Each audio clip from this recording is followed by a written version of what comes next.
Hello everyone, welcome to our channel Harsh study zone.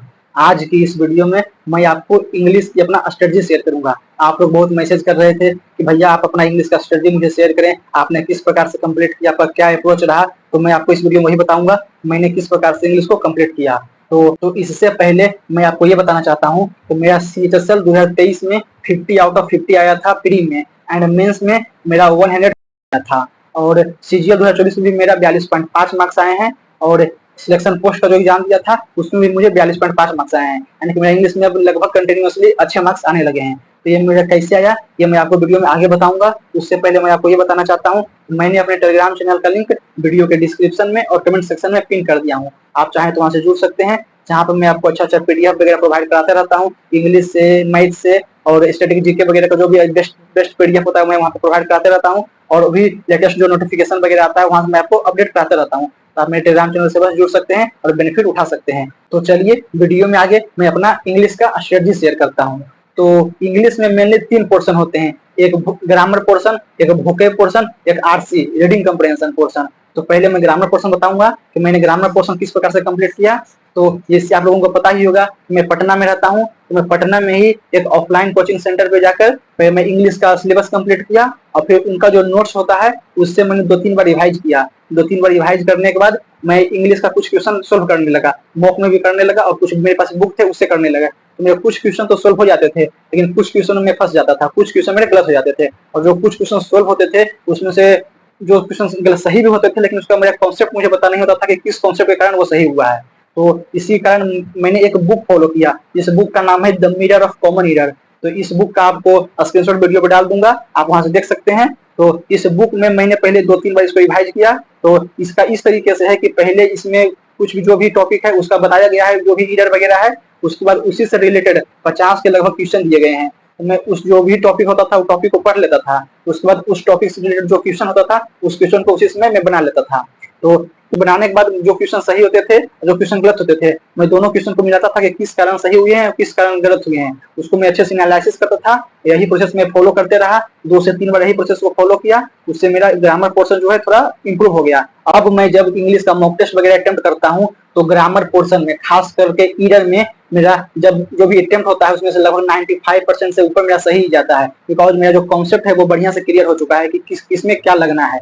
तो इस प्रकार आप फॉलो करके आप ग्रामर को इम्प्रूव कर सकते हैं। तो नेक्स्ट जो है वोकैब पे आते हैं। तो वोकैब के लिए मैं कोई स्पेशली बुक को फॉलो नहीं किया हूँ। वोकैब के लिए मैं प्रीवियस ईयर का जो भी 10 से 15 ईयर का जो भी वोकैब है मैं उसी को ज्यादा पढ़ा हूँ, जो कि इजीली टेलीग्राम पे अवेलेबल हो जाते हैं। तो मैं उसी का PDF ले लेता था और उसी PDF को निकाल कर मैं उसी को 2 से 3 बार पढ़ लिया। वोकैब में सबसे पहले मैंने वन वर्ड सब्स्टिट्यूशन पढ़ा, उसी के साथ साथ सिनोनिम्स भी पढ़ा है।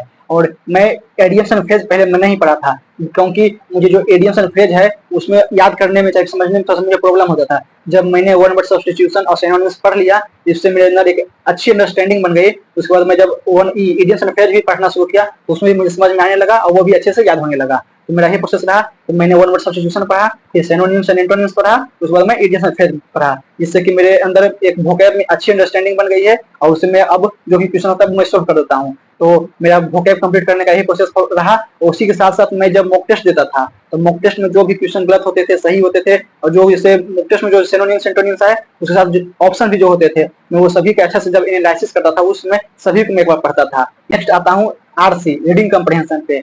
तो रीडिंग कम्प्रिहेंशन के लिए मैं स्टार्टिंग में न्यूज़पेपर पढ़ना शुरू किया था। मैंने वो कुछ दिन पढ़ा, लेकिन मुझसे वो कंटिन्यूटी नहीं हो पाया, मुझे वो बोरिंग लगने लगा था, जिस कारण मैंने न्यूज़पेपर पढ़ना छोड़ दिया। मैं उसी की जगह पे मुझे किसी दोस्त ने सजेशन दिया कि आप इंग्लिश माध्यम को ट्राई कर सकते हो। मैं तब से मैं इंग्लिश माध्यम को ट्राई करना शुरू किया, जिसका कि टेलीग्राम चैनल है, उस पर डेली उनका एक PDF आता है जिसमें कि प्री की तरह ही 25 क्वेश्चन रहते हैं। उसमें रीडिंग कम्प्रिहेंशन, पारा जंबल, क्लोज टेस्ट वगैरह सब चीज रहते हैं। उसी के साथ ईरर, सिनोनिम्स एंटोनिम्स के सभी चीज रहते हैं। एक जो भी प्री में जो भी 25 क्वेश्चन होता है उसी के अकॉर्डिंग उसमें रहता है। मैं डेली उसी को सॉल्व करता हूँ, डेली उसको सॉल्व करता हूँ, और जो भी उसका रहता है तो उसमें दिया हुआ रहता है कम्प्रिहेंशन वगैरह, तो उसी के साथ उसका वोकैब दिया हुआ रहता है, फिर क्वेश्चन दिया हुआ रहता है। तो मैं क्वेश्चन सोल्व कर लेता हूँ, उसके बाद उसका जो भी रहता है उसको एनालिसिस कर लेता हूँ, उसके बाद मैं वोकैब को पढ़ता हूँ। वोकैब को मैं पहले नहीं पढ़ता हूँ, बिकॉज अगर वोकैब पहले पढ़ लूंगा तो उसे अंडरस्टैंडिंग पहले ही बन जाएगी कि क्या कर रहा है कम्प्रिहेंशन में। इसलिए आप भी वोकैब को बाद में पढ़े, पहले आपको सब क्वेश्चन को सोल्व कर लें और लास्ट जब एनालिसिस कर लें उसके समय आप वोकैब को पढ़ सकते हैं। मैंने यही किया। उसके साथ ही मैं जब इसको सॉल्व करता हूँ तो उसके लिए मैं एक स्पेशल कॉपी बनाए हुए हूँ। उसमें मैं डेली नोट करता हूँ कि मेरे आज कितने सही गए हैं, कितने गलत गए हैं, जिससे कि मैं जब अगले दिन उसको सॉल्व करता हूँ तो मैं पहले देख लेता हूँ कि मेरे कल कितने सही गए हैं, कितने गलत गए हैं, जिससे कि एक हेल्दी कंपटीशन लगता है कि आज इसे अच्छा करना है, आज इसे ज्यादा सही करना है।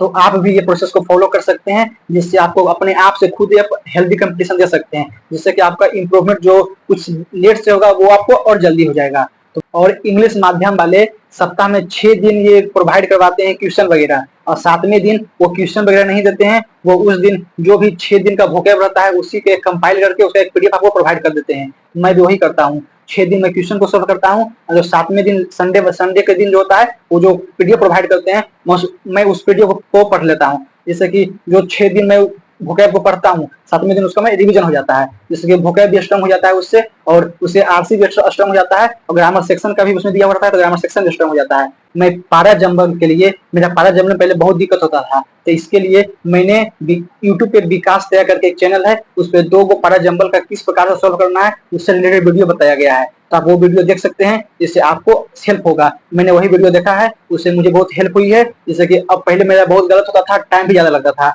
अब मैं जो सॉल्व करता हूँ कुछ कम समय भी लगता है और अच्छे से सॉल्व भी हो जाता है। तो उन्होंने कुछ ट्रिक बताया है कि किस प्रकार से पारा जंबल को सॉल्व कर सकते हैं, आप भी वो वीडियो देख करके आप वहां से अपना पारा जंबल की जो है उसको आप इम्प्रूव कर सकते हैं।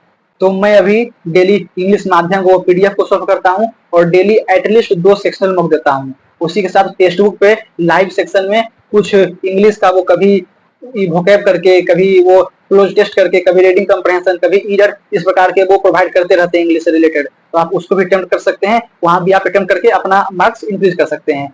तो ये सब सारे प्रोसेस को फॉलो करके मैं इंग्लिश में अब मैं अच्छा इंप्रूवमेंट कर लिया हूँ, और अभी भी जहाँ पे इंप्रूवमेंट की बाकी है मैं उस पर भी वर्क कर रहा हूँ, और मैं अभी भी कोशिश कर रहा हूँ कि जो भी थोड़ा बहुत कमी है मैं उसे भी और अच्छे से कर सकूँ, और नेक्स्ट जो एग्जाम दूँ वहाँ पे बेटर रिजल्ट दे सकूँ।